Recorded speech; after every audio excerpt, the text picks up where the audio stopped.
Sorry, आप लोगों को थोड़ा सा बॉदर करना पड़ा। वो हमारी टेक्निकल टीम को थोड़ा सा काम था, वो आगे दरमियान में। अच्छा, हम कहाँ थे सर? सॉरी जी, हम देख रहे थे लॉ गेट के बारे में, हम मालूमात देख रहे थे। ग्रेजुएट असेसमेंट टेस्ट हमें जो लॉ गेट का टेस्ट है, इसको हम एज अर्ली एज पॉसिबल पास करना क्यों ज़रूरी है। तो मैंने आपको बताया कि इसको एज अर्ली एज पॉसिबल पास करना इसलिए ज़रूरी है कि ताकि जल्द अज जल्द आप लोगों का वकालत का लाइसेंस आ जाए।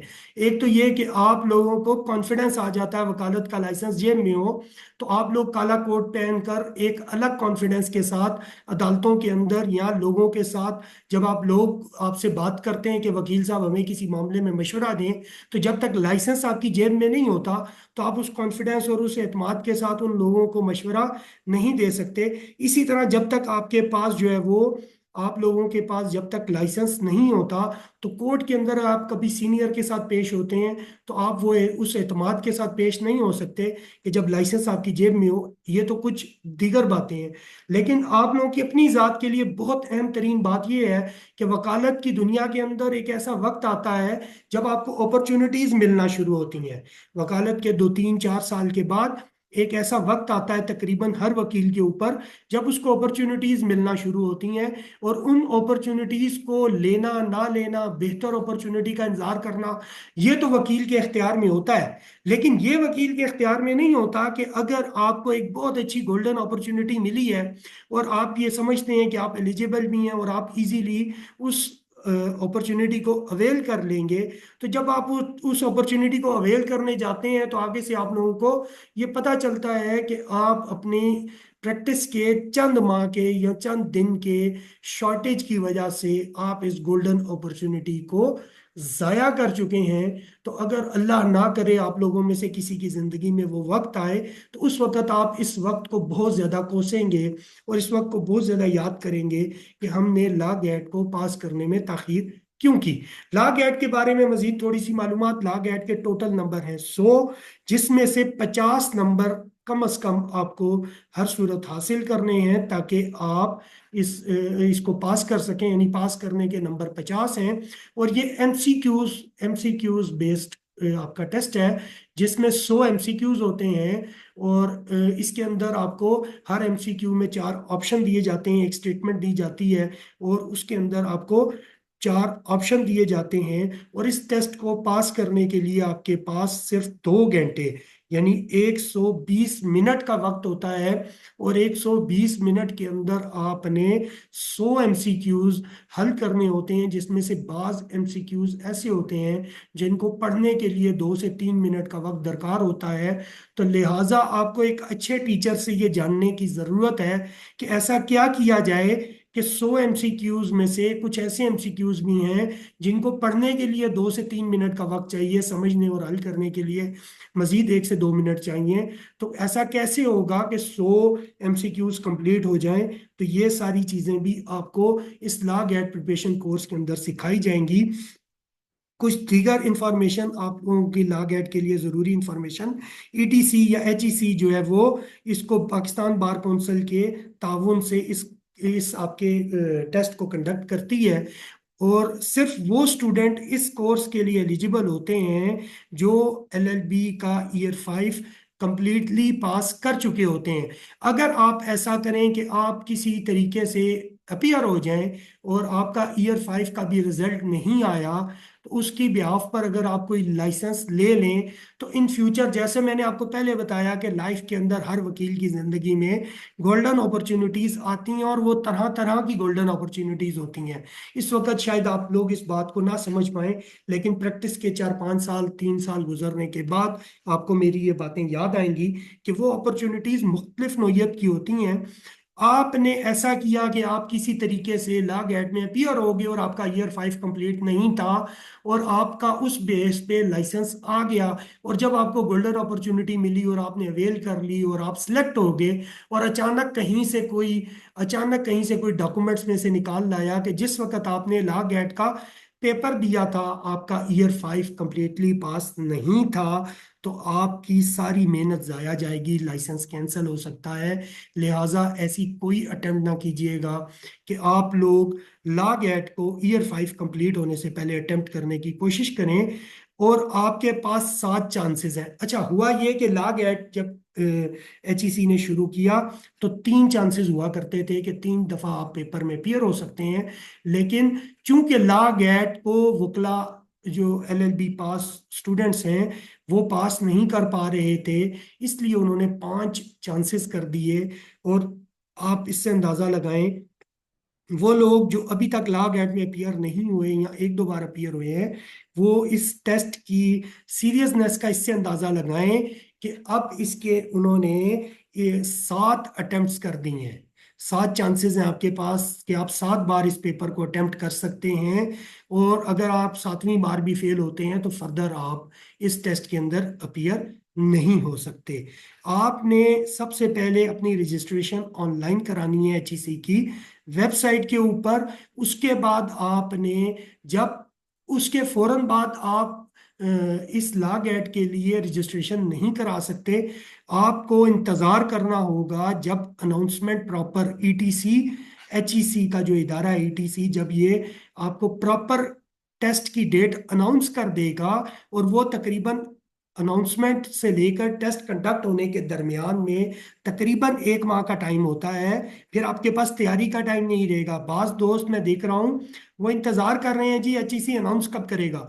HEC ने 6 अक्टूबर की इनिशियल डेट या टेंटेटिव डेट अनाउंस की हुई है, लेकिन 2 सितंबर को उसकी अनाउंसमेंट होनी थी। 6 अक्टूबर के टेस्ट की अनाउंसमेंट 2 सितंबर को होना थी।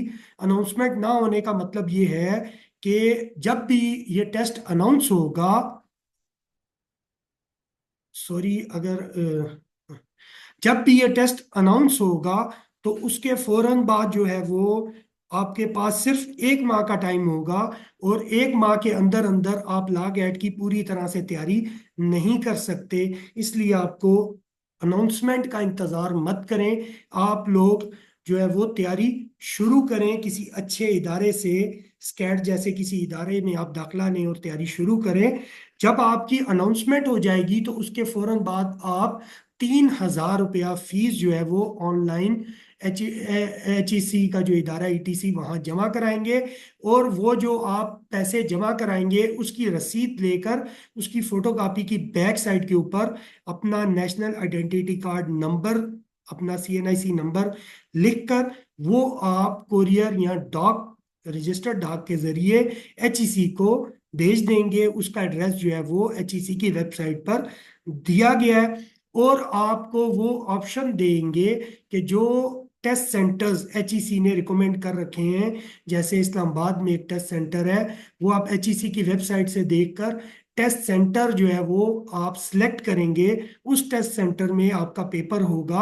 और उसके लिए HEC ने लाजमी एक शर्त रखी है कि जिस टेस्ट सेंटर के लिए 100 स्टूडेंट पूरे हो जाएंगे, सिर्फ वो टेस्ट सेंटर जो है वो टेस्ट कंडक्ट करेगा। अगर किसी टेस्ट सेंटर में 100 स्टूडेंट पूरे नहीं होंगे तो फिर वो ऐसा करते हैं कि वो उसको किसी करीबी सेंटर में आपका सेंटर ट्रांसफर कर देते हैं। लेकिन इसमें जो इम्पोर्टेंट बात समझने की है कि जब आप एक बार अपना टेस्ट सेंटर सिलेक्ट कर लेते हैं तो फिर उसके बाद वो चेंज नहीं करता HEC। इसलिए आप लोग टेस्ट सेंटर सिलेक्ट करते वक्त पहले ही एहतियात करेंगे, बाद में वो टेस्ट सेंटर चेंज नहीं कर सकते। अच्छा, आप मैं वैसे ये इस स्टेज के ऊपर आप लोगों से ये गुजारिश करता हूँ कि अगर अब तक जितना मैंने आपको इन्फॉर्मेशन दी या आप लोगों में से कोई स्टूडेंट ऐसा है जो पहले लॉ गेट में अपीयर हो चुका है, तो वो काइंडली अनम्यूट करके अपना नाम बताए और अपने चांसेस बताए और अपना क्वेश्चन, या सिर्फ क्वेश्चन भी कोई दोस्त करना चाहता है तो वो क्वेश्चन पुट कर सकता है। अनम्यूट कर सकते हैं आप लोग, और लेकिन काइंडली 1 बाय 1 क्वेश्चन कीजिएगा। अस्सलाम वालेकुम सर। वालेकुम अस्सलाम। कैसे हैं सर आप? जी सर बोले। सर मैं हैदराबाद से हूँ, शकील अहमद। मैंने एक अटेम्प्ट दिया हुआ है ना। कितनी बार? सर वन टाइम अप्लाई किया मैंने। वन टाइम, ठीक है। कितना जी स्कोर सर। था? सर 48। 48। बहुत जी क्लोज सर। थे, क्लोज थे। जी सर। जी सर। क्वेश्चन।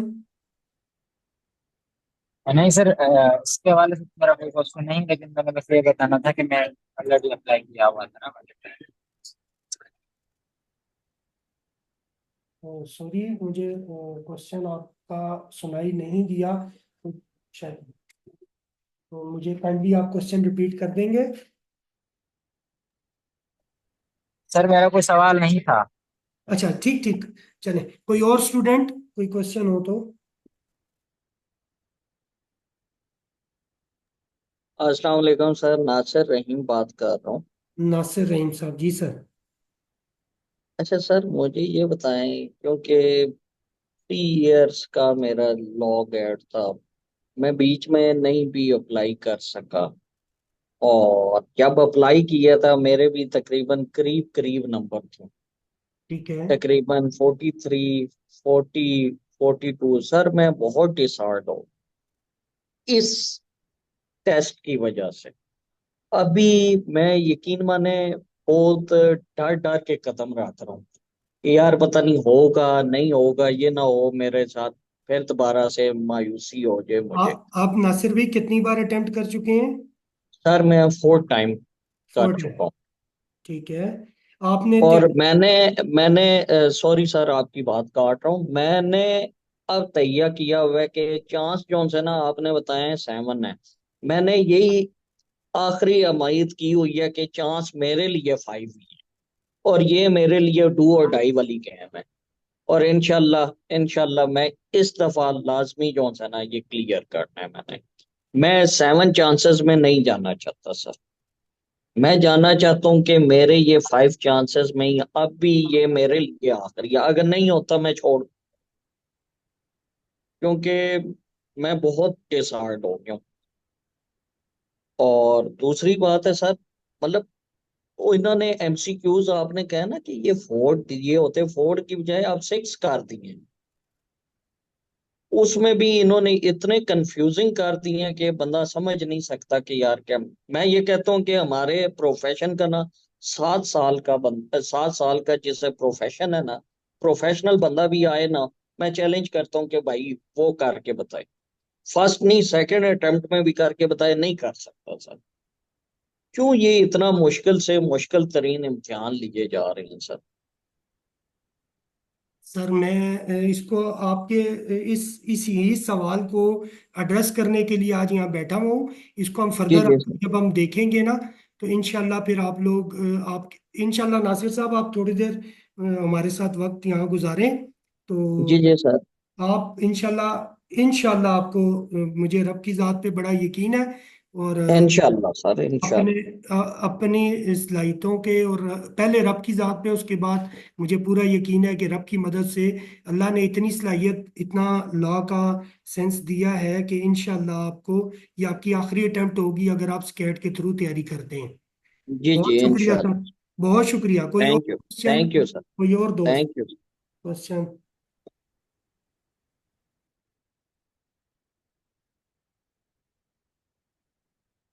कोई और दोस्त क्वेश्चन हो किसी दोस्त का, तो ताकि हम फिर इसको।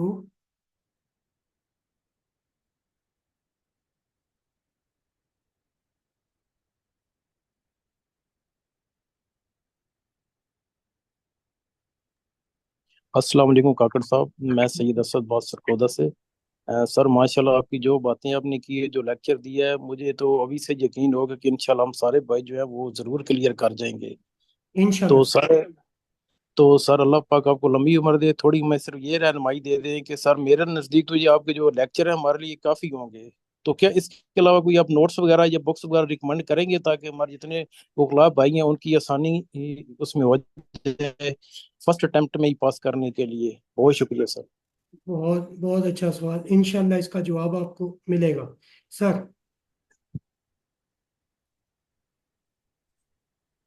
कोई और दोस्त क्वेश्चन?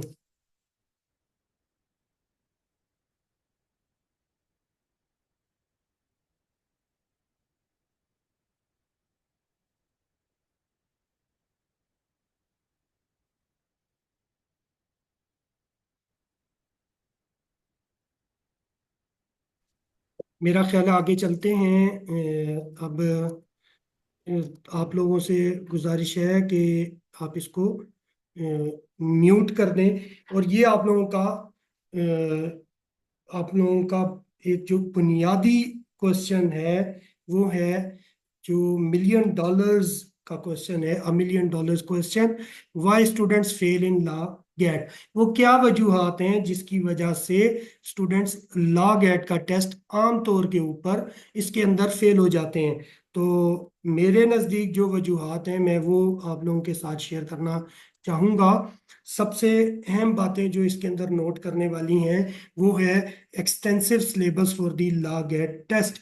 लॉ गेट टेस्ट के लिए इन्होंने बहुत ज़्यादा लेंथी और बहुत तवील सिलेबस जो है वो आप लोगों को दे दिया है, जिसको देख देख कर वैसे ही लोग जो है वो हौसला छोड़ते हैं कि इतनी इतनी मोटी बुक है और पूरी बुक के अंदर से 5 नंबर का पोर्शन आना है, और बहुत मोटी बुक है तो उसके अंदर से 10 नंबर का पोर्शन आना है। इस तरह की चीज़ें देख देख कर स्टूडेंट का हौसला टूट जाता है। ये एक बड़ी वजह है कि लोग लॉ गेट को फेल करते हैं। Students are not ready to pay for preparation of law GAT test. Very sorry to say, आप दोस्तों के लिए आप लोग लाखों रुपया देकर एलएलबी करते हैं, लॉ कॉलेजेस की फीसें लाखों रुपए में भरते हैं, लेकिन आप लोग किसी अच्छी एकेडमी में चंद हजार रुपए की फीस अगर नहीं बचेंगे और आप उसके थ्रू तैयारी नहीं करेंगे किसी मेयारी जो है वो ट्यूशन किसी मेयारी लॉ की एकेडमी से, तो ये एक बड़ी वजह है कि आप लोग लॉ गेट टेस्ट को फेल करते हैं, क्योंकि यहाँ पर आपको बहुत सारी रहनुमाई, आप लोग लॉ का जो क्वेश्चन है, लॉ से रिलेटेड क्वेश्चन है, बुनियादी तौर पर एक बड़ा मसला वहां पर ये आता है कि वो लोग जो है इसको ट्विस्ट करते हैं। जैसे हमारे भाई नासिर रहीम साहब ने बताया कि वो लोग उसको क्वेश्चन को ट्विस्ट करते हैं। जब तक आपको लॉ के बेयर एक्ट की, कानून की जुबान की प्रॉपर समझ नहीं आएगी, और ये बात आपको समझा सकता है वो शख्स जो वकालत में कई सालों से प्रैक्टिस कर रहा हो। कानून, आप अंग्रेजी जुबान में आप पीएचडी इंग्लिश हो सकते हैं, लेकिन कानून की जुबान को समझने के लिए एफए पास होना भी काफ़ी है, बशर्ते कि आपकी लीगल सेंस ठीक है। एक पीएचडी इंग्लिश शख्स मुमकिन है कि लॉ की किसी आसान सी सेक्शन को पढ़ने में ब्लंडर करे, गलती नहीं, ब्लंडर करे, और वो उसके मफहूम को समझने से कासिर रहे। इसके मुकाबले में चंद माह चंद साल की प्रैक्टिस वाला वकील उस लॉ की सेक्शन को, चाहे उसकी इंग्लिश थोड़ी कमजोर भी क्यों ना हो, वो उसको बआसानी समझता है और वो उसको अच्छे तरीके से वो आपको एक्सप्लेन कर सकता है। अगर आपको उस सेक्शन की समझ आ जाएगी तो आपके लिए जो है वो इसको अटेम्प्ट करना निस्बतन आसान हो जाएगा।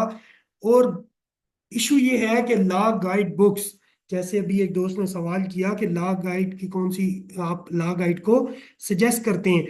मास अब एक इशू ये है कि मार्केट के अंदर जितनी गाइड बुक्स अवेलेबल हैं ये सब स्टैंडर्ड है, इनके अंदर बहुत ज़्यादा मिस्टेक्स हैं अक्सर बुक्स के अंदर, और ये ऐसी बुक्स नहीं है जो आपकी लॉ गेट को तैयारी की ज़रूरत को पूरा कर सकें। इस वजह से जब आप उस पर टोटली डिपेंडेंट हो जाएंगे लॉ गाइड बुक के ऊपर, और लॉ गाइड में दिए गए एमसीक्यूज को रट कर चले जाएंगे, तो आपका ये लॉ गेट पास करने का चांस जो है वो कम होता चला जाएगा।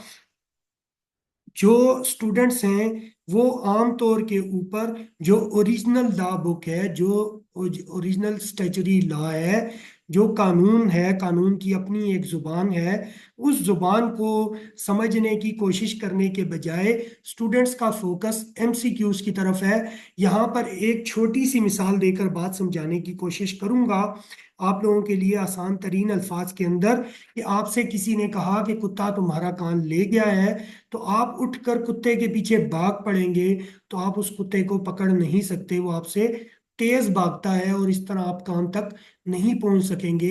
उसके मुकाबले में जो ही आपको कोई कहे कि कुत्ता तुम्हारा कान ले गया है, आप सबसे पहले क्या करें, अपने कान की तरफ हाथ बढ़ाएं और आपको मालूम हो जाएगा कि कुत्ता वाकई आपका कान लेकर गया है या आपके साथ ब्लफ किया जा रहा है। स्टूडेंट्स के लिए बुनियादी रिक्वायरमेंट लॉग एड को पास करने के लिए मेरी नज़र में ये थी कि वो ओरिजिनल लॉ की बुक को, ओरिजिनल स्टेचरी लॉ को पढ़ें और उसको समझकर लॉग एड की तैयारी करें। जो कानून आपके लॉग एड के सिलेबस में दिया गया है उसको पढ़कर उसकी सेंस हासिल करके जब आप लॉग एड टेस्ट में अपीयर होंगे तो आपकी कामयाबी के इम्कानात बहुत ज़्यादा बढ़ जाएंगे। फ्री यूट्यूब चैनल्स बहुत सारे आ गए हैं, फ्री यूट्यूब वीडियोस बहुत सारी अवेलेबल हैं आपको। तो स्टूडेंट्स क्या करते हैं, वो ये समझते हैं कि इन वीडियोस को देख लेना काफ़ी है। एक बात शायद कहनी नहीं चाहिए लेकिन आप लोगों के इंफॉर्मेशन के लिए बहुत ज़रूरी है। बज़ाहिर चाहे नामुनासिब नज़र आती हो, बहुत सारे मैं देख रहा हूँ यूट्यूब चैनल्स या यूट्यूब वीडियोस ऐसी हैं जिसके अंदर पढ़ाने वाला खुद लॉ सेंस नहीं रखता और जो कुछ वो आपको बता रहा है वो बिल्कुल कानून के सेंस से या कानून के इल्म से बिल्कुल मुतजाद बात बता रहा है। जब उसकी बताई बात के ऊपर आप जाकर लॉग एड का टेस्ट में अपीयर होंगे तो इस बात का बहुत चांस है कि जो जवाब आसान हो उसको भी आप उसकी बताई बात की वजह से उल्टा लिखाएं और वो गलत हो जाए। सेल्फ कॉन्फिडेंस एक बहुत अहम चीज है। सेल्फ कॉन्फिडेंस बुनियादी तौर पर इसमें दोनों चीजें आती हैं। अपनी जात के ऊपर ओवर कॉन्फिडेंस होना कि यार मैं बड़ा लायक हूँ, मैंने एलएलबी में बड़े नंबर लिए हैं और मैं बड़ा काबिल हूँ और मैंने बड़ी मेहनत से एलएलबी को पढ़ा है, मुझे किसी टीचर की, किसी गाइड बुक की, किसी ओरिजिनल टेक्स्ट बुक से तैयारी की जरूरत नहीं है। ये ओवर कॉन्फिडेंस बहुत सारे स्टूडेंट्स को, बहुत सारे लॉ ग्रेजुएट्स को लॉ गेट पास करने से नाकाम करता है, रोकता है। और इसके अलावा इसके बिल्कुल एडवर्सली दूसरी तरफ एक सूरत हाल ये है कि हमें बिल्कुल कॉन्फिडेंस नहीं है कि हम लॉग एड के अंदर अपीयर हो सकते हैं। कॉन्फिडेंस, लैक ऑफ कॉन्फिडेंस और ओवर कॉन्फिडेंस दोनों चीजें इंतहाई खतरनाक हैं लॉग एड के टेस्ट के लिए। उसके नतीजे में ये होता है कि जिस वक्त आप टेस्ट देने के लिए जाते हैं तो वहां पर ये होता है कि आप जो है वो टेस्ट को करते वक्त कंफ्यूज हो जाते हैं, प्रेशर में आ जाते हैं। एक ओवर कॉन्फिडेंट स्टूडेंट के सामने एक ऐसा सवाल आता है जिसको वो समझने से कासिर होता है क्योंकि एग्जामिनर ने ट्विस्ट किया होता है, तो उसके अगले जो आसान सवाल हैं वो घबराहट के अंदर वो भी गलत सलत कराता है। ये एक बड़ी वजह है कॉन्फिडेंस। आप अपने ऊपर, अपनी ज़ात के ऊपर कॉन्फिडेंस रखें। जैसे मैंने आपको अपने कॉन्फिडेंस के साथ ये बात कही, मैं ओवर कॉन्फिडेंट नहीं हूँ, रब की ज़ात को पहले रखा कि रब की ज़ात की मेहरबानी से और अपने पढ़ाने के हवाले से और अपनी लॉ सेंस के हवाले से कि अगर आप लोग मुझसे लॉ गेट की तैयारी करेंगे तो इंशाल्लाह मुझे कॉन्फिडेंस है, ना मैं ओवर कॉन्फिडेंट हूँ ना मैं लैक ऑफ कॉन्फिडेंट हूँ कि मेरा पढ़ाया स्टूडेंट गेट पास नहीं कर सकेगा। इंशाल्लाह आप लोग लॉ गेट पास कर लेंगे। कॉन्फिडेंस रखें कि हम थोड़ी सी तैयारी से, थोड़ी सी गाइडेंस के साथ लॉ गेट को पास कर सकते हैं। No practice for law GAT exam, ये क्या है? देखें, लॉ गेट का आपने एलएलबी के अंदर जो टेस्ट दिया वो ज्यादातर सब्जेक्टिव बेस्ड था और सडनली आपके आगे एमसीक्यूज बेस्ड क्वेश्चन आ जाते हैं, एग्जाम आ जाता है और उसको अटेम्प्ट करने का आपका बहुत सारा लैक ऑफ नॉलेज है। मिसाल के तौर के पर आपको चंद बातें बताता चलूं।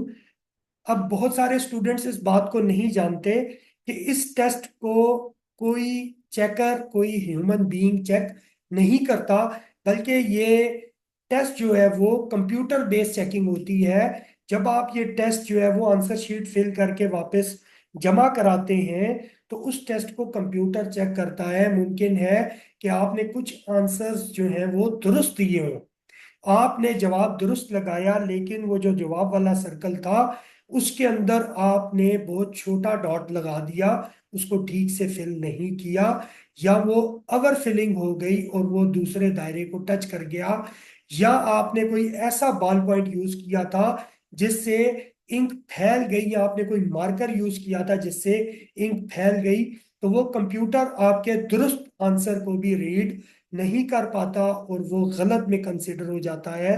ये वो कुछ चीजें हैं जो आपकी प्रैक्टिस ना होने की वजह से, आपके लॉग एट टेस्ट के इंफॉर्मेशन ना होने की वजह से, अटेम्प्ट की प्रैक्टिस ना होने की वजह से, जैसे मैंने आपको बताया कि 120 एमसीक्यूज हैं, सॉरी 100 एमसीक्यूज हैं और 120 मिनट्स हैं। आपने उस 120 मिनट्स के अंदर 100 एमसीक्यूज कंप्लीट करने होते हैं। तो उस 100 एमसीक्यूज को 120 मिनट में कैसे कंप्लीट किया जा सकता है, ये जानना आपके लिए मेथड बहुत जरूरी है, जिसको हम इंशाल्लाह इस एक माह के अंदर सीखेंगे। Absence of mock test practice, ये भी ऑलमोस्ट सेम चीज है। मॉक टेस्ट क्या चीज है? मॉक टेस्ट ये है कि आपको 2 घंटे का एक प्रॉपर टेस्ट, जिस तरह का आपका कंप्लीट टेस्ट होता है वैसा एक मॉक टेस्ट आपकी तैयारी के बाद आपसे लिया जाए, जिसके अंदर जो है वो एक टेस्ट, जिसको हम प्रिज्यूम करेंगे कि ऐसा ही एक टेस्ट आपके सामने अचानक आ जाएगा, और उसकी बुनियाद के ऊपर आप लोग अपने आप को असेस कर सकेंगे। आपकी प्रैक्टिस हो जाएगी और आप अपनी तैयारी को असेस कर सकेंगे, और अगले 2-4 दिनों में जो जो जहां जहां आपको कमी नजर आएगी उसको आप थोड़ा इम्प्रूव करके बासानी, जैसे आपने बताया कि 43, 44, 48 तक, 49 तक भी बास स्टूडेंट्स के नंबर आते हैं, वो 1, 2 नंबर, 5 नंबर कहाँ पर लैग कर रहे हैं, ये बात आपके सामने किस तरह आएगी, इसके लिए जरूरी है कि आप एक मॉक टेस्ट में अपीयर हों। उस मॉक टेस्ट के नतीजे में आप जो है वो इस बात को जान सकेंगे कि टेस्ट क्यों कर देना है, टेस्ट कैसे कंप्लीट होना है, टेस्ट कैसे पास होना है। नो और less knowledge of law GAT syllabus, ये एक बड़ा अहम मसला है। No knowledge of law GAT syllabus और less knowledge of law GAT syllabus. Law GAT का जो आपका एक्चुअल सिलेबस है, इसको बड़े अच्छे से जानना और उस सिलेबस के अंदर नंबरों की तकसीम को पूरी तरह से समझना, और इस साइंस को समझना कि आप क्यों कर बाआसानी 50 नंबर इसी सिलेबस से ले सकते हैं। मिसाल के तौर पर 1-2 बातें सिर्फ अर्ज करूंगा, बात लंबी हो जाएगी, हम अपने असल टॉपिक से हट जाएंगे। इन चीजों को हम इंशाल्लाह आगे चल के पढ़ेंगे। मिसाल के तौर के ऊपर आपका बाज पोर्शन ऐसा है, जैसे इस्लामिक जूरिस्प्रूडेंस है, उसकी एक बहुत मोटी बुक है। नेट कनेक्शन में प्रॉब्लम है कि सुन पा रहे हैं आप, उम्मीद है। अच्छा, मिसाल के तौर पर इस्लामिक जूरिस्प्रूडेंस की बुक है और वो बहुत लेंथी बुक है, लेकिन उस पूरी बुक में से आप लोगों का सिर्फ 5 नंबर का पेपर आना है। उस 5 नंबरों की खातिर अगर आप कोई ऐसा सब्जेक्ट छोड़ देंगे जो बहुत थोड़े सिलेबस में से 20 या 10 नंबर का आना है, या आप अपनी तवज्जो 5 नंबरों पे ज्यादा देंगे और 20 और 10 नंबरों वाले सिलेबस पर तवज्जो कम देंगे, तो ये भी एक बड़ी वजह है कि आपका जो है वो लॉग एंड टेस्ट आप बहुत करीब से बाज़ औक़ात पास करने में रह जाते हैं। पुअर टाइम मैनेजमेंट, ये टाइम मैनेजमेंट बहुत इंपॉर्टेंट है लॉग एड की तैयारी के लिए भी और लॉग एड के टेस्ट में अपीयर होने के लिए भी। जैसा कि मैंने पहले भी अर्ज किया कि 120 मिनट हैं और 100 एमसीक्यूज हैं। 100 एमसीक्यूज को 120 मिनट के अंदर करना, इसके अंदर आप लोगों के लिए ये जानना भी जरूरी है, मुमकिन है कि 1 से 10 तक जो सवालात हैं वो उस पोर्शन में से हों जो टफ हैं। ये भी मुमकिन है कि आपके 1 से 10 तक जो सवालात हैं वो आसान हैं, 10 से 20 तक के जो सवालात हैं वो थोड़े ट्रिकी और टफ हैं, और आगे आप चले जाएं तो 30 से 40 या 40 से 50 वाले जो हैं वो आसान है। और आप अपना मैक्सिमम टाइम जो है वो 20 से 30 ट्रिकी क्वेश्चंस में, टफ क्वेश्चंस में, ऐसे पोर्शन में जो टफ है या लेंथी है, उसके अंदर टाइम अपना वेस्ट करते चले जाएं, और जब आपकी घड़ी पर नजर पड़े तो पता चले कि आपका जो है वो बहुत सारा वक्त निकल गया है। इसके अलावा उसके नतीजे में एक बड़ा मसला ये दरपेश आता है बहुत सारे स्टूडेंट्स को, और बहुत सारे लॉग एड के स्टूडेंट्स के एक्सपीरियंस से ये बात मालूम हुई है। होता ये है कि जब आप घबरा जाते हैं तो आप क्वेश्चन शीट और आंसर शीट, दो अलग डॉक्यूमेंट आपके हाथ में होते हैं। क्वेश्चन नंबर 30 का आंसर आपको आता है आप जब उसको आंसर शीट क्वेश्चन नंबर 30 को पढ़ते हैं और आपकी तवज्जो क्वेश्चन नंबर से हटती है, जब आप आंसर शीट में उसको फिल करने जाते हैं तो उसको आप ऐसा करते हैं कि आप जाकर 31 में फिल कर देते हैं, और इसी तरह आप फिल करते चले जाते हैं और पता लगता है 8-10 क्वेश्चंस के बाद कि आपने इसमें काफी सारे गलत कर दिए। तो आप बजाय इसके कि आप उन गलत को छोड़कर आगे चले, आप उनको ठीक करने की कोशिश में मजीद वक्त और बहुत सारी चीजें, ये पुअर टाइम मैनेजमेंट और ये मॉक टेस्ट की कमी और ये लॉग एड टेस्ट की इंफॉर्मेशन की कमी की एक बड़ी वजह लॉग एड में फेलियर इसकी वजह से होता है। तो आप लोगों के लिए ये सारी इंफॉर्मेशन, ये सारी चीजें जानना जरूरी है कि आप लॉग एड टेस्ट को इसी एक अपॉर्चुनिटी में कैसे पास कर सकते हैं, और इन सारी चीजों को जो आपको बताई इनको आप कैसे ओवरकम कर सकते हैं, और आप कैसे जो है वो इसको सीख सकते हैं। तो यहाँ आप लोगों के लिए एक 10 मिनट की ब्रेक है, मेरे लिए भी 10 मिनट की ब्रेक है, मुझे प्यास भी लग गई है। तो आप दोस्तों से 10 मिनट के बाद इंशाल्लाह शार्पली 10 मिनट के बाद मुलाकात होगी। 10 मिनट की ब्रेक है सर।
औज़ुबिल्लाहिमिनश्शैतानिर्रजीम, बिस्मिल्लाहिर्रहमानिर्रहीम।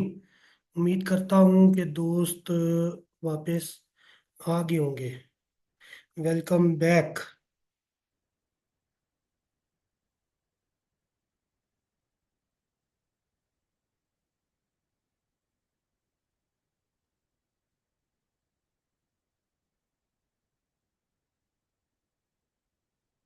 जी अस्सलाम वालेकुम। उम्मीद करता हूँ दोस्त वापस आ गए होंगे 10 मिनट की ब्रेक के बाद, और हम इंशाल्लाह इसको आगे कंटिन्यू भी करेंगे, और इसको हम इन टाइम जो है वो कंप्लीट करना है हमें अपनी इस ओरिएंटेशन को।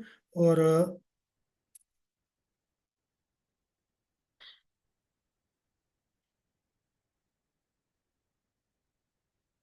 जी, अब जो बहुत अहम पोर्शन है इसका वो है HEC का law GAT syllabus for 2024 and 2025 के लिए। HEC ने लॉ गेट के सिलेबस में थोड़ी बहुत तब्दीलियां की थी। जो पहले सिलेबस था उसके मुकाबले में थोड़ी बहुत तब्दीली थी। वो सिलेबस अब क्या है, और ये सिलेबस HEC की वेबसाइट के ऊपर अवेलेबल है, वहाँ से भी आप लोग ले सकते हैं। और मैं आपको इंशाल्लाह ये डिटेल के अंदर बताऊंगा। लॉ गेट में नंबरों की तकसीम कुछ इस तरह से है।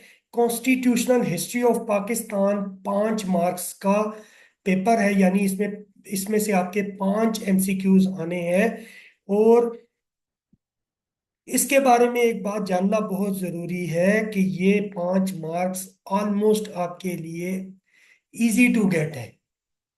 ये बात बहुत अच्छे से समझ लें कि ये 5 मार्क्स आपके लिए कॉन्स्टिट्यूशनल हिस्ट्री ऑफ पाकिस्तान के इजी टू गेट हैं, इसलिए कि ये 5 मार्क्स के लिए टोटल 8 ऐसे केस लॉज हैं, 8 ऐसे केसेस हैं जो पाकिस्तान के अंदर अदालतों के अंदर हुए, और वो आपका सिलेबस का हिस्सा हैं। आपने इन केस लॉज के अंदर जो बुनियादी बात समझने की है, जहां पर आम तौर के ऊपर वो लॉ ग्रेजुएट्स गलती करते हैं, वो ये है कि वो इस परेशानी में पड़ जाते हैं कि एक जो इसके अंदर आपका केस लॉ है वो 20 30 40 सफात पर मुश्तमिल है। आपने इसको बिल्कुल भूल जाना है।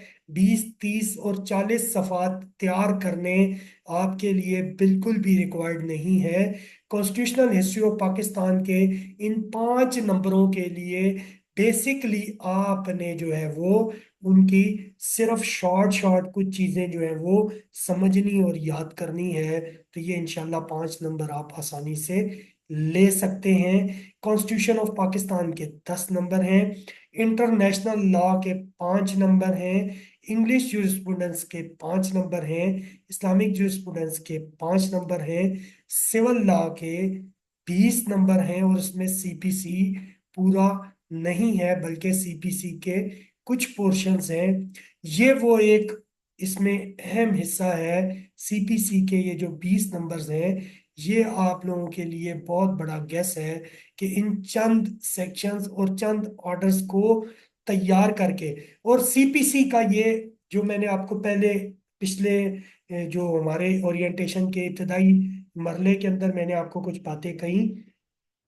अब CPC के अंदर लोग क्यों नाकाम होते हैं, या CPC के शॉर्ट सिलेबस में से भी लोग 20 मार्क्स इजीली क्यों हासिल नहीं कर पाते, ये बात आप लोगों के लिए समझना बहुत ज़रूरी है। उसकी बुनियादी वजह, वजूहात में से जो बुनियादी वजह है वो ये है कि आपको सेक्शन की रीडिंग और सेक्शन की अंडरस्टैंडिंग, सेक्शन की ओरिजिनल वर्डिंग से उस सेक्शन की, उस ऑर्डर की ओरिजिनल वर्डिंग से ऑर्डर की अंडरस्टैंडिंग, और रूल्स की वर्डिंग से रूल्स की अंडरस्टैंडिंग आपको नहीं होती। जब आप इस सेक्शन को, ऑर्डर को, रूल को उसकी ओरिजिनल लॉ से समझेंगे, ओरिजिनल स्टैचू से समझेंगे, और आपको उस सेक्शन और उस ऑर्डर की समझ आ जाएगी, तो एग्जामिनर उसको जितना मर्जी ट्विस्ट करे। ये चंद सफात हैं जिनकी तैयारी से लॉ गेट के अंदर 20 में से 20 मार्क्स, और बहुत अगर आपको कोई गलती और मुगालता लगे तो 18 17 18 19 नंबर कोई मसला नहीं है। ये बड़ा अहम टिप है आप लोगों के लिए। इंशाल्लाह जब आप लोग इसको लॉ गेट प्रिपरेशन क्लासेस के अंदर सिविल लॉ के पोर्शन को पढ़ेंगे, तो आपको ये बात समझ आएगी कि एग्जामिनर जो है वो छोटा सा एक ट्विस्ट करता है और आप कहीं से कहीं निकल जाते हैं। जब आपको इस सेक्शन की समझ आ जाएगी तो वो ट्विस्ट आपका कुछ भी नहीं बिगाड़ सकेगा। पाकिस्तान पिनल कोड पीपीसीबी मुकम्मल नहीं है। इसकी कुछ सेक्शंस हैं, चंद चैप्टर्स हैं, और इसको पढ़ना और समझना भी निस्बतन बहुत आसान है। और ये बहुत सारी चीज़ें ऐसी हैं, चूंकि हमारे माशरे के अंदर क्रिमिनल प्रैक्टिस को बहुत इंपॉर्टेंस दी जाती है, और आप लोगों में से वो दोस्त जो अदालतों का रुख करते हैं एलएलबी कंप्लीट होने के बाद, वो ये देखते हैं कि पाकिस्तान पिनल कोड का बहुत ज्यादा इस्तेमाल होता है हमारी अदालतों के अंदर। तो इसके चंद चैप्टर्स हैं। सिर्फ यहाँ भी वही मसला दरपेश आता है कि आपको टेक्स्ट की, उसकी स्टैचुरी लॉ की जो प्रोविजंस हैं, उनकी वर्डिंग को समझना, उनकी वर्डिंग को अंडरस्टैंड करना। जिस दिन आपको वो समझ आ गई तो एग्जामिनर उसको जितना भी ट्विस्ट करे, तो इन 10 नंबर्स को हासिल करना कोई ज्यादा बड़ा या मुश्किल टास्क नहीं है। यही सूरत हाल क्रिमिनल प्रोसीजर कोड की है। ये भी मुकम्मल नहीं है। इसका भी सिर्फ कुछ पोर्शंस हैं, चंद इसके जो हैं वो सेक्शंस हैं जिनको समझना, जिनके स्टैचू को समझना आपके लिए बहुत ज़रूरी है।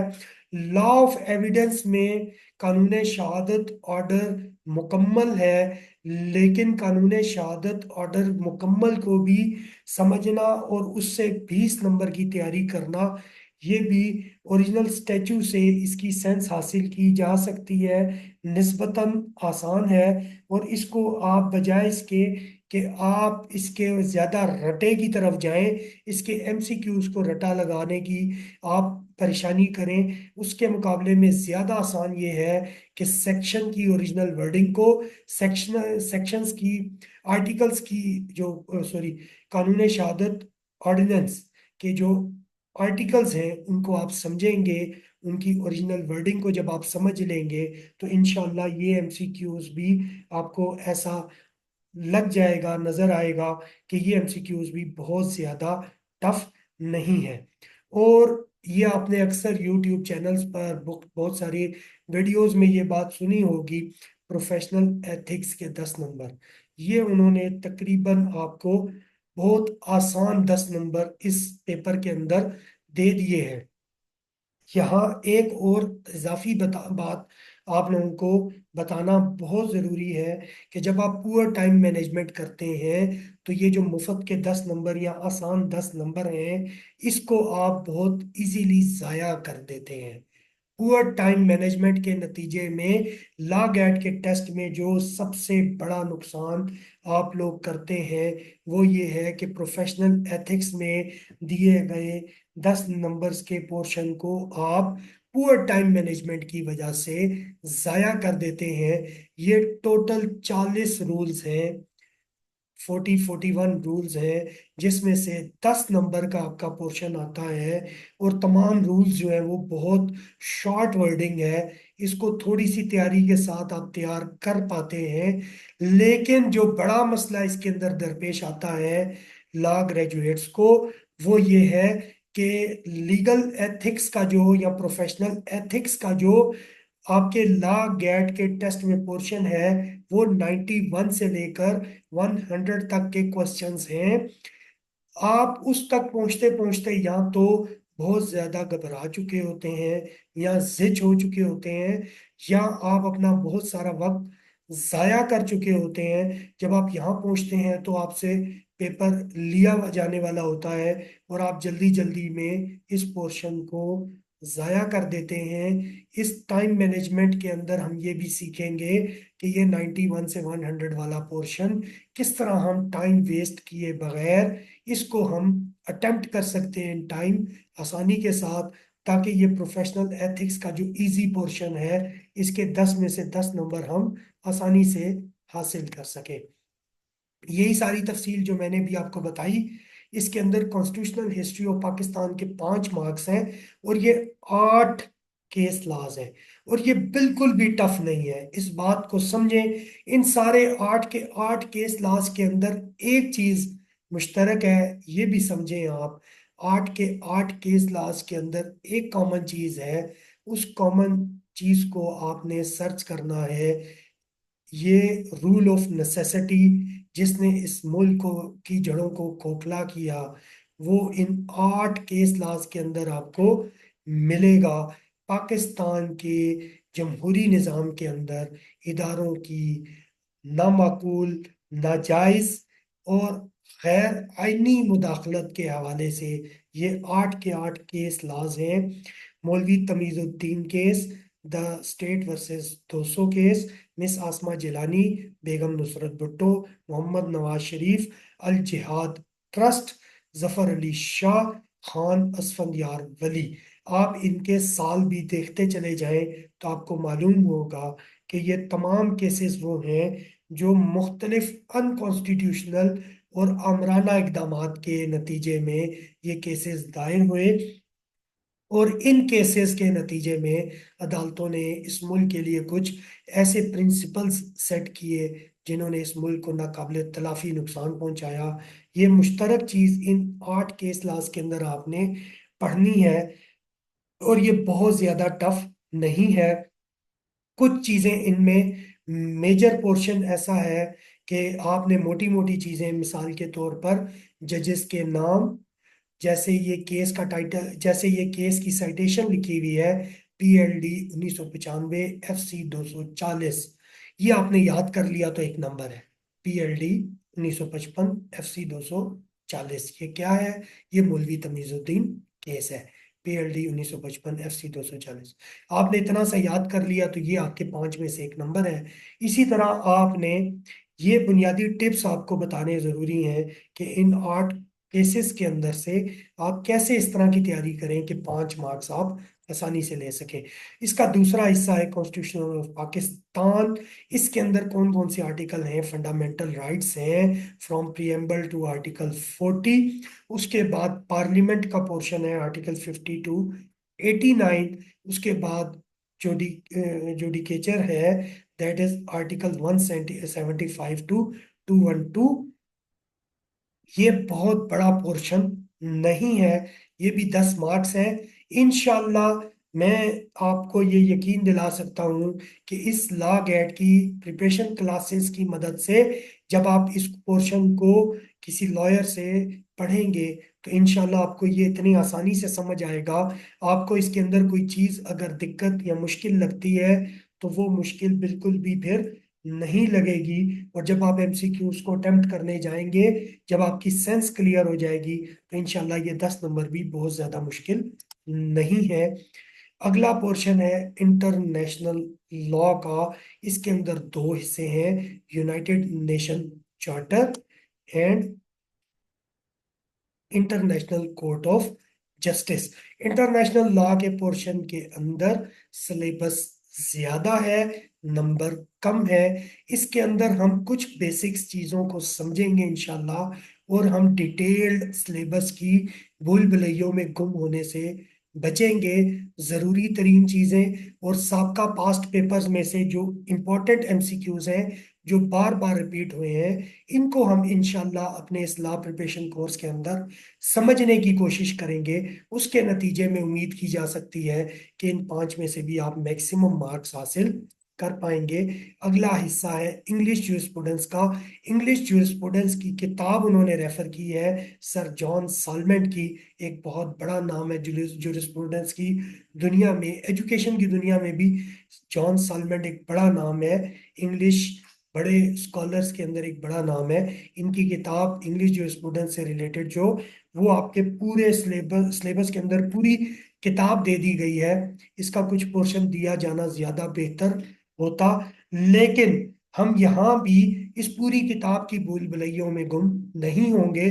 सबका MCQs से, पास्ट पेपर्स में से इंपॉर्टेंट MCQs, इंपॉर्टेंट टॉपिक्स, और हम कुछ जरूरी चीजें जो जो बार बार रिपीट होती हैं उनका हम कॉमन सेंस हासिल करेंगे, उनकी बेसिक कॉन्सेप्ट्स को हम समझेंगे। उसके नतीजे में भी हम उम्मीद कर सकते हैं कि इंग्लिश जो स्टूडेंट्स के पोर्शन में 5 में से मैक्सिमम मार्क्स आप लोग ले पाएंगे।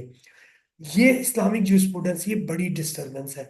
लॉ गेट के एग्जाम्स में एक बड़ी डिस्टरबेंस इस्लामिक जूरिस्प्रूडेंस का पोर्शन है। ये बड़ा अनफॉर्चुनेट है। हम एक मुसलमान मुल्क में रहते हैं।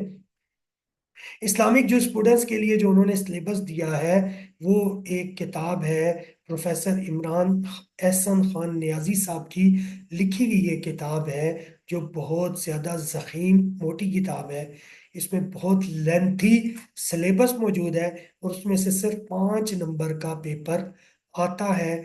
इसको भी हम पूरी किताब के अंदर गुम होने के बजाय मुश्किल टर्मिनोलॉजी, इस्लामिक जूरिस्प्रूडेंस की टर्म्स, ये बड़ा अनफॉर्चुनेट है कि हम सब मुसलमान हैं लेकिन हम इस्लामिक फिक, इस्लामिक असूल शरिया, इस्लामिक असूल फिक की बुनियादी इस्तिलाहों से नावाकिफ हैं। मैं और आप इनको अपने लिए बहुत बड़ा मुश्किल सरदर्दी समझते हैं। इन 5 नंबरों के लिए भी हम बुनियादी कॉन्सेप्ट्स को, बेसिक्स चीज़ों को, कुछ हम मुश्किल टर्म्स को समझेंगे।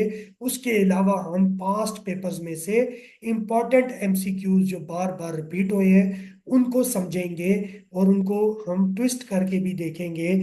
और उसकी मदद से इंशाल्लाह इस 5 में से भी हम मैक्सिमम मार्क्स हासिल करने की कोशिश करेंगे। इसको हम छोड़ेंगे नहीं, लेकिन इस पूरी किताब को से गो थ्रू होने के चक्कर में हम अपने बाकी लॉ गेट सिलेबस को हम कंप्रोमाइज नहीं करेंगे।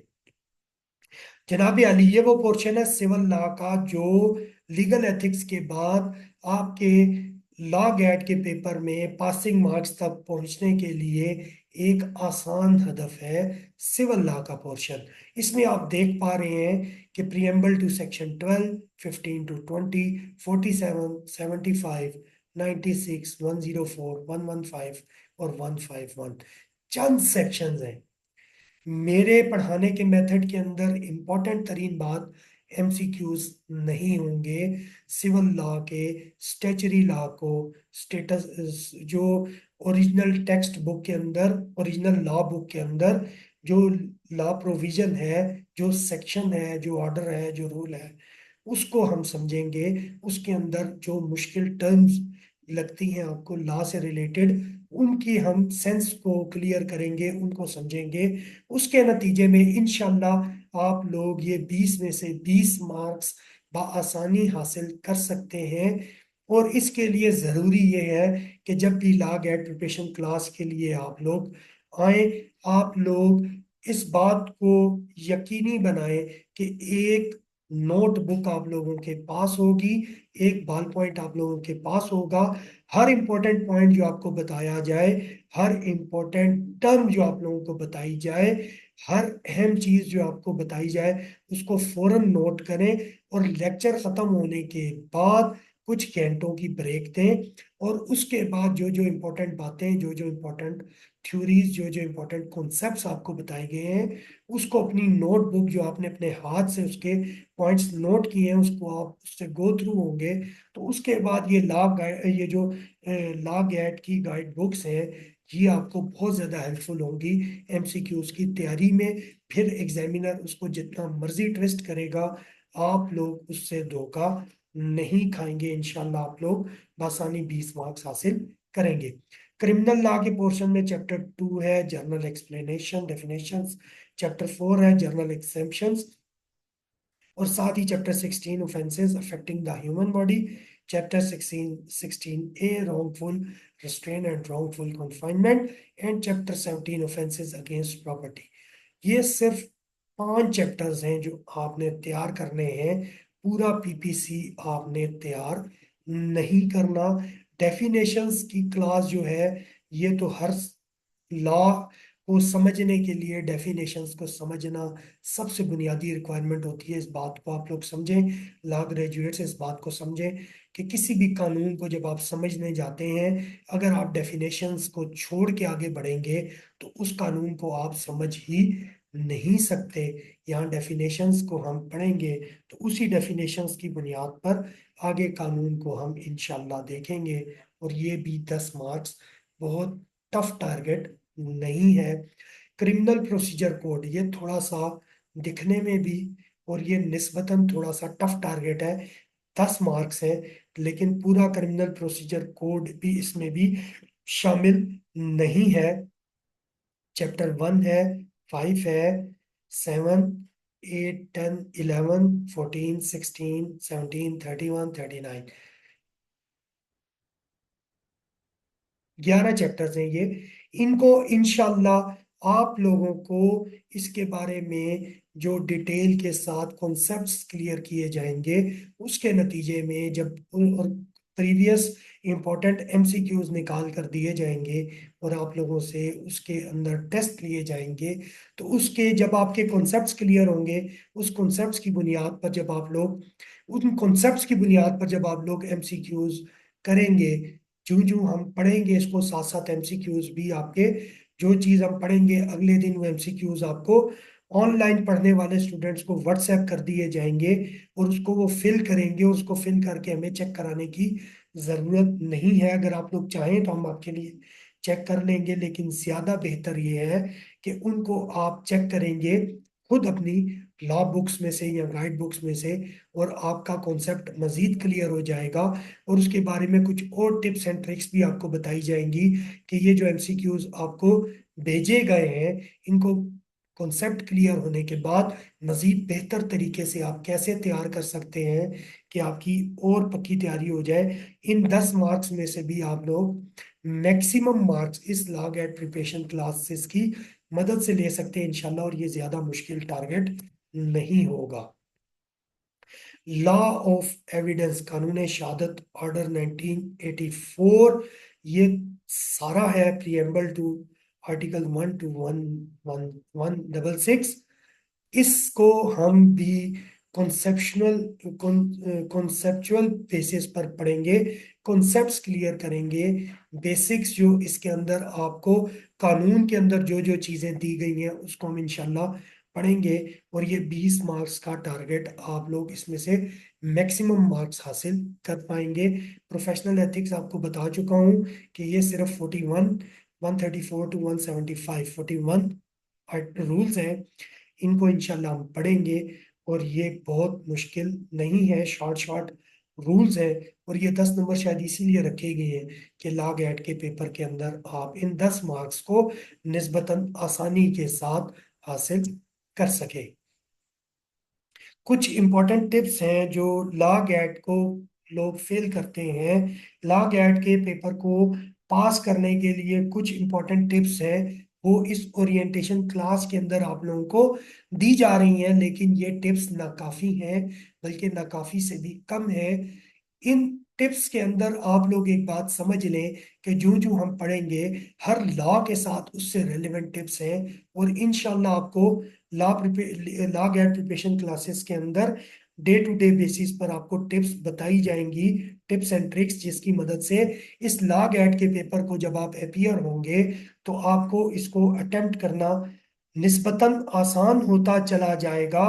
मिसाल के तौर पर जो चंद हमने यहाँ पर टिप्स आपको बता रहे हैं, इनको आप नोट कर लें।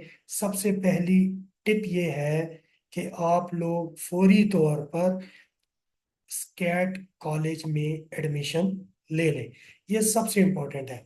इसके अंदर इस आप लोग एक बात अच्छे से समझ लें कि स्कैट कॉलेज के अंदर अगर आप लोग एडमिशन नहीं लेना चाहते तो किसी अच्छी लॉ एकेडमी में आप लाजमन दाखला लें, क्योंकि टीचर की मदद के बगैर कानून के कॉन्सेप्ट्स को क्लियर करना मुमकिन नहीं है। आप लोग इस लॉग एड के लेंथी सिलेबस को कॉन्सेप्चुअल बेसिस पर जब समझेंगे तो फिर आप लोगों के लिए पेपर अटेम्प्ट करना आसान होगा। इसलिए आप लोग फौरी तौर पर स्कैट कॉलेज की इंतज़ामिया के साथ बात करके रजिस्ट्रेशन अपनी कंप्लीट करें, ताकि आप प्रिपरेशन क्लासेस के अंदर शामिल हो सकें। Tip number 1, answer the questions you know first. ये बड़ा इंपॉर्टेंट टिप है, जिसको हम टाइम मैनेजमेंट के पोर्शन में भी देख चुके हैं कि आपके सामने 100 एमसीक्यूज हैं, 120 मिनट हैं, टाइम डिस्ट्रीब्यूशन का बहुत इशू है। आपने क्वेश्चन नंबर 1 पढ़ा, आपको बिल्कुल समझ नहीं आया, आप उसको छोड़ दें और क्वेश्चन नंबर 2 पढ़ें। उसने आपको थोड़ा सा कंफ्यूज कर दिया, क्वेश्चन समझ आ गया, आंसर में से आपको थोड़ी सी कंफ्यूजन है, उस कंफ्यूजन पर टाइम वेस्ट मत करें। क्वेश्चन नंबर 3 पढ़ा और उसका आंसर आपको 100% श्योर था, तो आपने क्वेश्चन नंबर 3 को अटेम्प्ट किया। इस तरह वो क्वेश्चंस जिनके आंसर्स आपको 100% श्योर है, पहले 30 मिनट के अंदर आप 1 से लेकर 100 तक अपना पूरा पेपर अटेम्प्ट कर लें, और उसमें से सिर्फ उन क्वेश्चंस को अटेम्प्ट करें जो आपको आते हैं, जिन पर आप 100% श्योर हैं। आप उनको अटेम्प्ट कर लेंगे तो उसके नतीजे में पेपर की घबराहट और परेशानी खत्म हो चुकी होगी, क्योंकि जब आप 100 नंबर तक पहुंचेंगे तो ये बात आप जानते होंगे कि वो नंबर्स जिनके ऊपर आप 100% श्योर हैं, वो एक अच्छे आप जैसे लाइक स्टूडेंट्स के लिए 35 to 40 कोई मुश्किल नहीं है। अगर 30 भी हो तो आप ये देखें कि आप पासिंग मार्क्स के बहुत करीब पहुंच चुके हैं पहले 30 मिनट के अंदर, और 90 मिनट्स बाकी होंगे। और फिर आपने दोबारा से क्वेश्चन नंबर 1 पर नहीं आना। आपने अगर 99 को छोड़ा है और 100 को अटेम्प्ट किया है, तो आप एडवर्स पोर्शन में वापस चलेंगे और फिर आप 99 को देखेंगे और फिर 98 को देखेंगे। इस तरह आप वापस चलेंगे। यानी सबसे पहले आपने उन क्वेश्चंस को करना है जो आप 100% श्योर है। Read the entire question.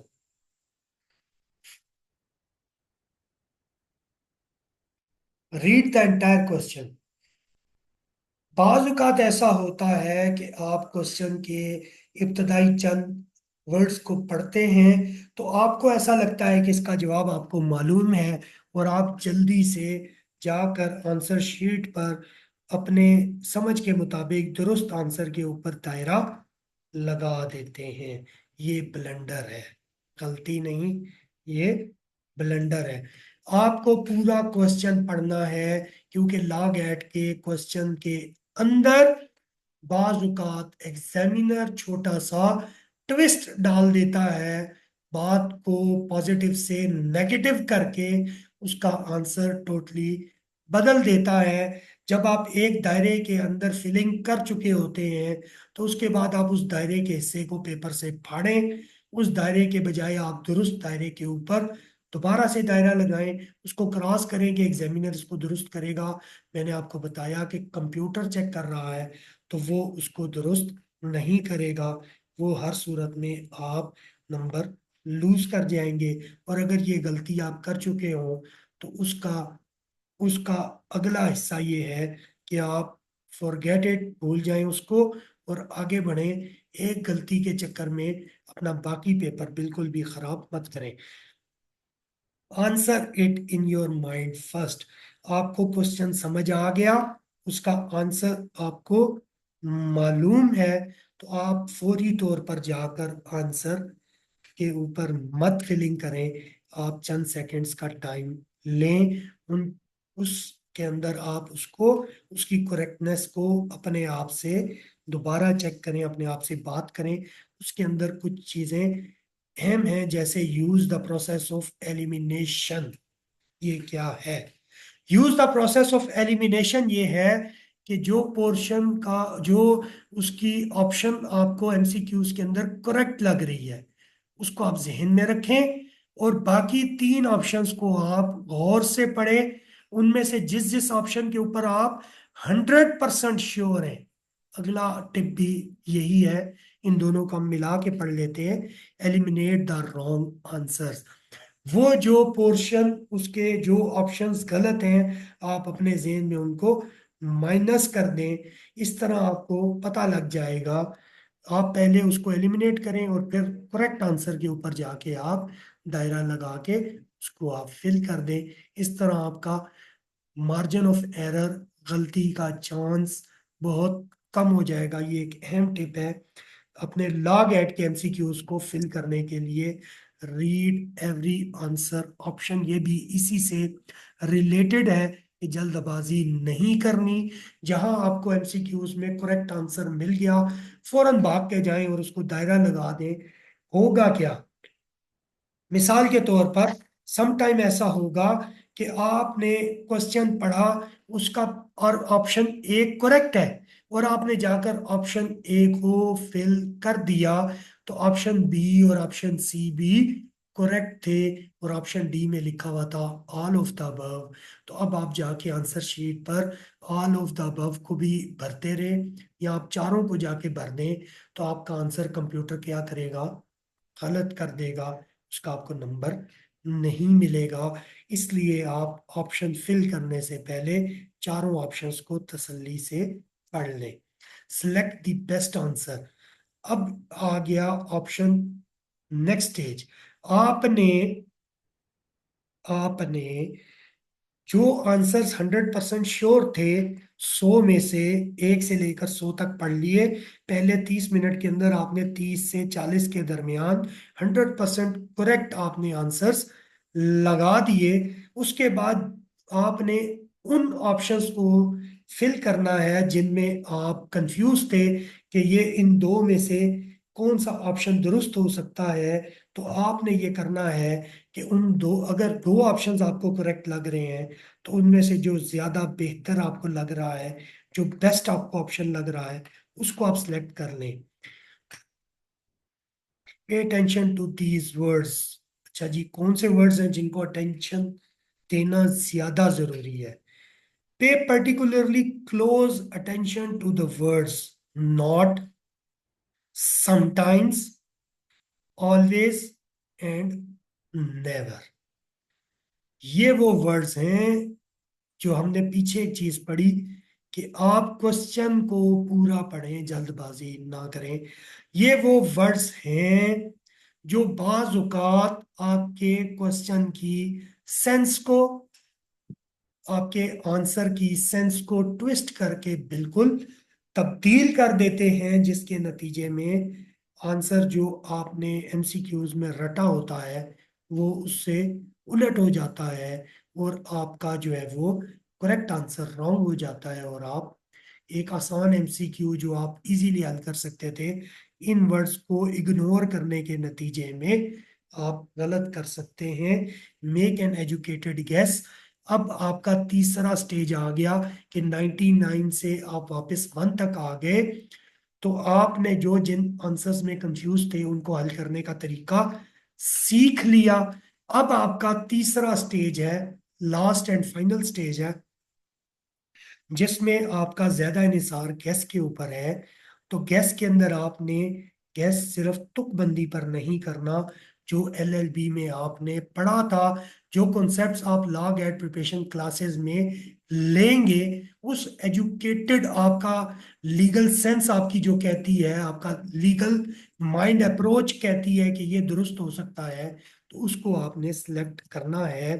The more information the better. अब आप फंस गए हैं और आपको बिल्कुल समझ नहीं आ रहा, बेटर ऑप्शन भी समझ नहीं आ रहा, तो आंसर्स में से अमूमन ऐसा होता है, हमेशा ऐसा नहीं होता, कि जो आंसर्स में ऑप्शन इंफॉर्मेटिव होता है वो आंसर्स आमतौर पर करेक्ट होता है। आपको जहां बिल्कुल कुछ समझ नहीं आ रही, तो आपने चार में से एक सिलेक्ट करना है। तो बिल्कुल समझ नहीं आ रही, तो वो ऑप्शंस जिसमें इंफॉर्मेशन ज्यादा है उसको आप सिलेक्ट कर लें, उसके ठीक होने के चांसेस ज्यादा है। Place your bet on the positive option. अब आप फंस गए हैं और आपको कुछ भी पता नहीं चल रहा, इंफॉर्मेटिव पोर्शन भी नहीं है, आपके पास एक पॉजिटिव ऑप्शन है और एक नेगेटिव ऑप्शन है, तो ये केस भी हमेशा नहीं होगा। लेकिन एग्जामिनर आमतौर पर नेगेटिविटी को अवॉइड करते हैं।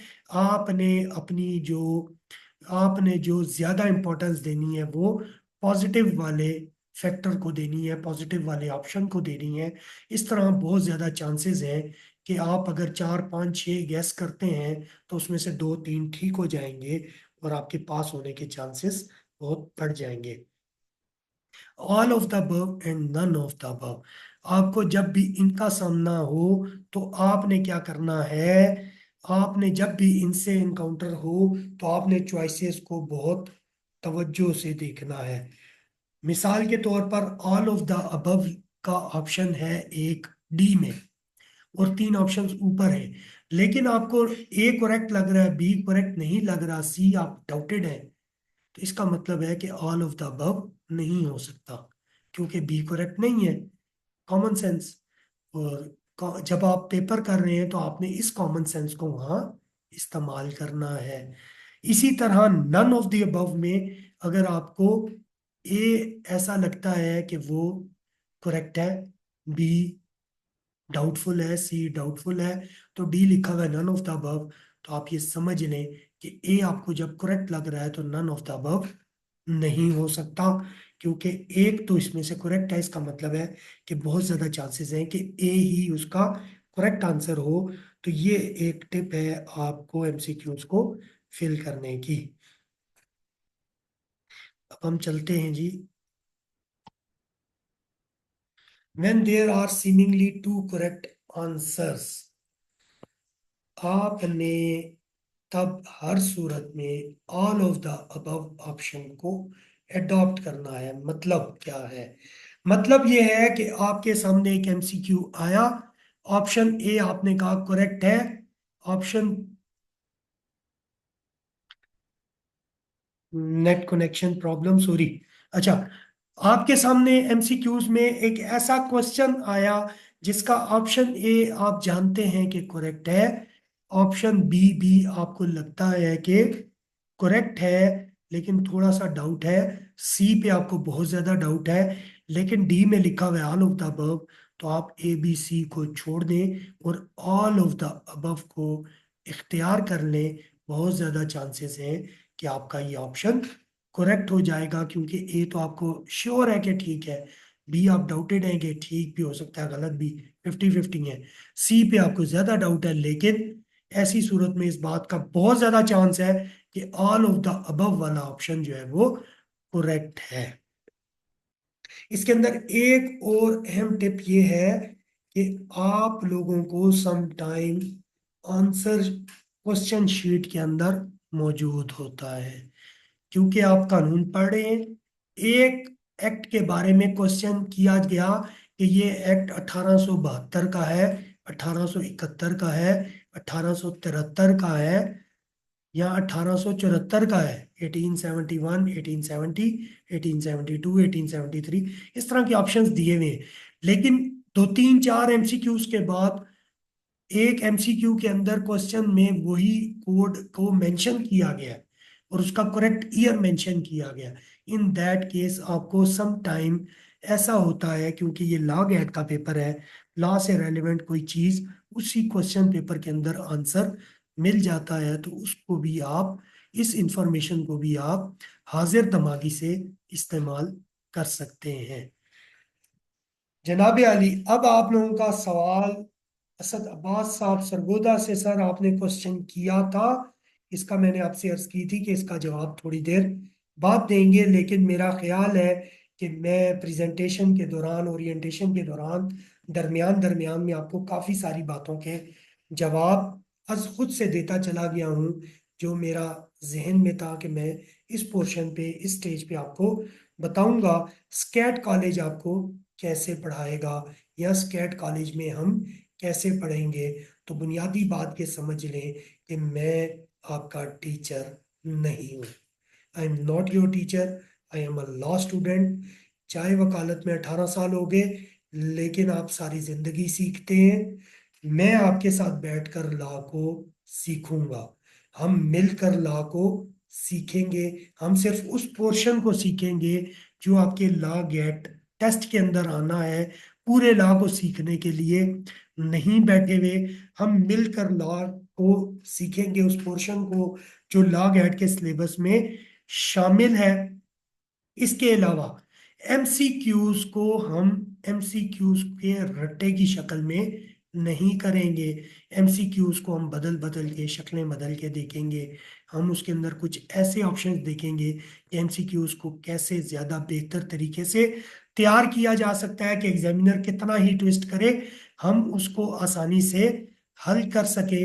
हम यहाँ पर आपको मुख्तलिफ छोटे छोटे टेस्ट देंगे।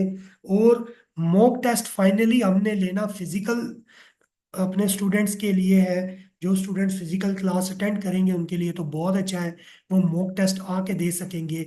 जो हमारे स्टूडेंट ऑनलाइन क्लासेस लेंगे उनको हम मॉक टेस्ट जो है वो व्हाट्सएप पीडीएफ फॉर्म में सेंड कर देंगे।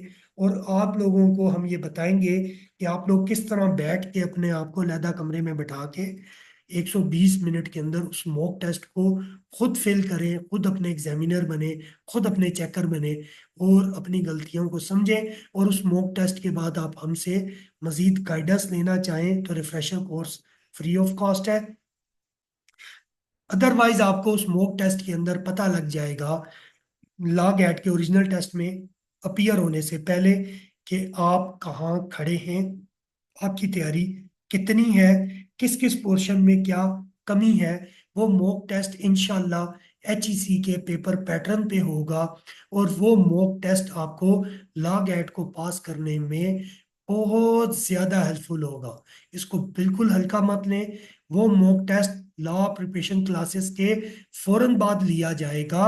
और जो ऑनलाइन स्टूडेंट्स हैं वो अपने लिए खुद क्लासरूम किसी तरह बनाएंगे और 120 मिनट के अंदर ही उसको हल करेंगे, अपनी गलतियां बताएंगे। और जो गलतियां उनमें से हम करेक्ट कर सकते हैं, जिनकी निशानदेही हम करेंगे, जो हम टाइम टू टाइम आपको टिप्स एंड ट्रिक्स देंगे, उनके तहत आप उसको मॉक टेस्ट को फिल करेंगे। तो इस तरह बहुत चांसेस हैं कि आपकी प्रैक्टिस भी हो जाएगी।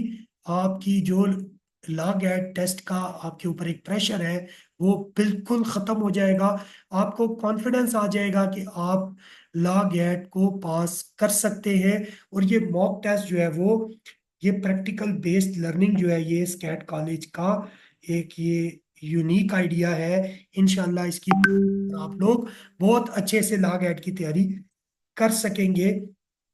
Practical based learning SCAT will provide you 3 days class a week, sorry अब 2 days हो गई क्योंकि स्टूडेंट्स को टाइम निकालने में दिक्कत आ रही थी, इसलिए इनको 2 days अ वीक करना पड़ा, ये मजबूरी है। ये SCAT will provide you lecture method learning. हम लेक्चर मेथड से पढ़ेंगे। मैंने कहा, मैं फिर क्लियर कर रहा हूँ, I am not your teacher, I am a law student. हम मिलके पढ़ेंगे कानून को, हम कानून को समझेंगे।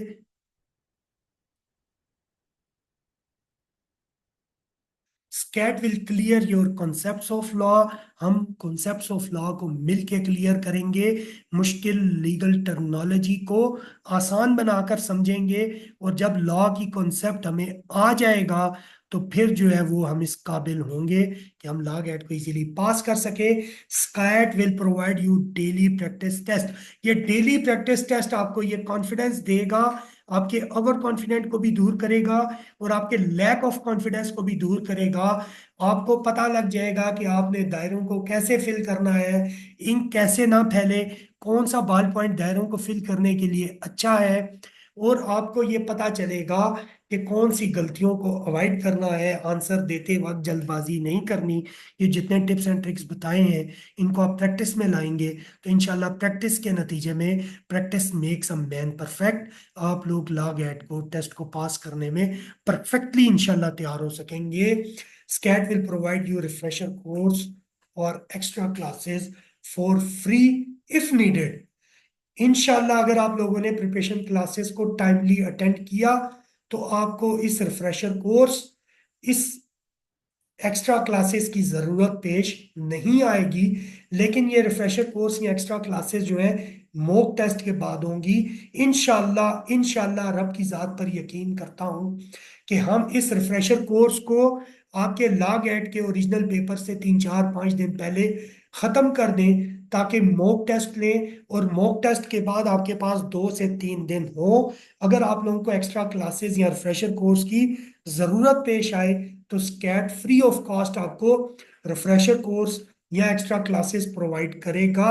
और मॉक टेस्ट के अंदर आप लोग अपने आप को बेहतर तौर पर जज कर सकेंगे कि आप को कहाँ कहाँ वीकनेस है 43 से 50 या 48 से 50 तक पहुंचने में आपको स्कैट कॉलेज की क्या मदद रिक्वायर्ड है, वो मदद इंशाल्लाह हम आपको रिफ्रेशर कोर्स या एक्स्ट्रा क्लासेस के अंदर प्रोवाइड करेंगे। After the completion of preparation course cat will take a complete mock test for law GAT from you. ये मैं बार बार बता चुका हूँ, इसको रिपीट करने की जरूरत नहीं रही।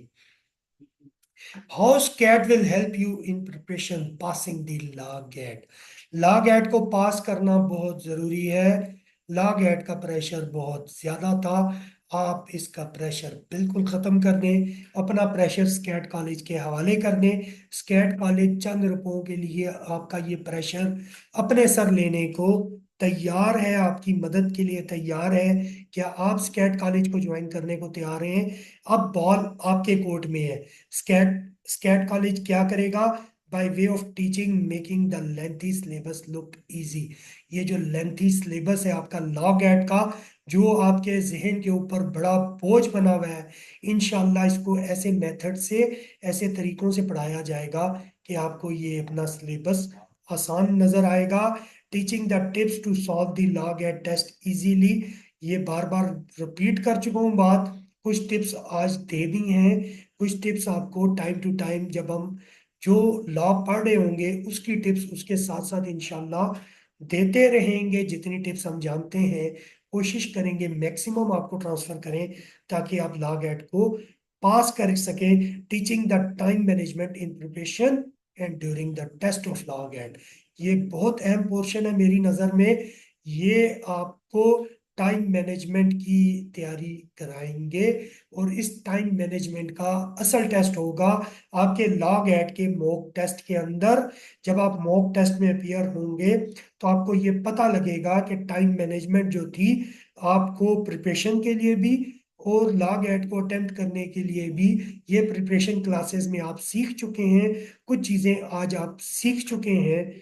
अगर आप उनको दोहराएं, अगर आप में से किसी ने नोटबुक रखी है और इन अहम बातों को नोट किया है तो वो लाजमन उनको मुड़ के देखे तो उसको ये पता लगेगा कि टाइम मैनेजमेंट की बहुत सारी इंपॉर्टेंट बातें प्रिपरेशन के लिए भी और लॉ गेट टेस्ट में अपीयर होने के लिए भी वो ऑलरेडी सीख चुका है।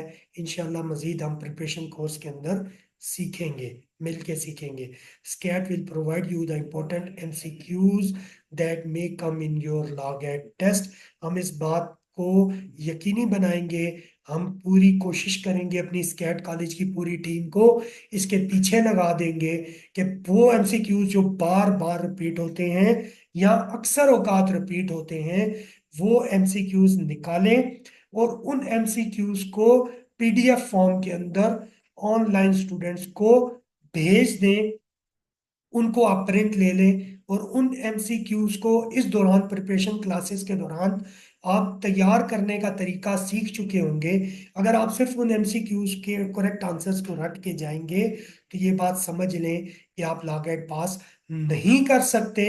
उस एमसीक्यूज को तैयार करने की दुरुस्त टेक्निक इंशाल्लाह आपको प्रिपरेशन क्लासेस में टाइम टू टाइम बताई जाएगी। उस तैयारी के मुताबिक जब आप उन इम्पोर्टेंट एमसीक्यूज को तैयार कर लेंगे तो इंशाल्लाह 50 नहीं आप अच्छे नंबर लेंगे और लॉग एट के अंदर आप जरूर जरूर कामयाब हो जाएंगे। और स्केट कॉलेज इस बात को इंशाल्लाह हर सूरत यकीनी बनाएगा कि आपका लॉग एट ये जो अक्टूबर में आने वाला मुतवक्को टेस्ट है, अगर ये नवंबर के शुरू तक भी जाता है टेस्ट तो होना ही होना है। इस टेस्ट को इंशाल्लाह हर सूरत आप लोग पास कर सकेंगे। आप सब लोगों का बहुत बहुत शुक्रिया। अब आप लोगों के लिए ऑप्शन खुला है, आप लोग अपने माइक्स को अनम्यूट कर सकते हैं और आप लोग जो हैं वो क्वेश्चन किसी भी किस्म का करना चाहें तो आपके क्वेश्चंस के जवाब के लिए इंशाल्लाह मैं हाजिर हूँ। और आप